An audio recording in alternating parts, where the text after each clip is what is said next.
রিতেশ রঞ্জন বিশ্বাস জাতীয় পতাকা এবং আমাদের আজকের অনুষ্ঠানের সম্মানিত বিশেষ অতিথি জনাব পারভিন আক্তার এবং আমাদের আজকের অনুষ্ঠানের সম্মানিত বিশেষ অতিথি বাবু তরুণ কুমার সরকার, তাদেরকে পতাকা মঞ্চে এসে পতাকা নামানোর জন্য বিশেষভাবে অনুরোধ করছি।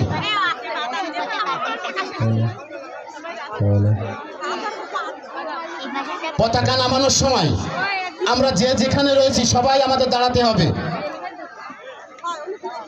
এবং নীরব অবস্থায় কেউ কোনো কথা বলবো না। যে যেখানে রয়েছি আমরা দাঁড়িয়ে থাকবো। পতাকা নামানোর পরে আমাদের পরবর্তী অনুষ্ঠান শুরু হবে।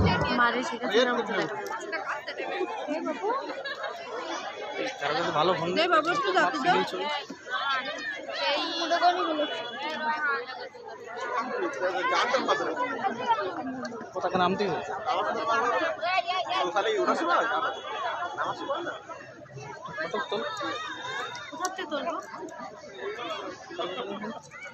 এবার বন্ধ করে দিয়ে আপনি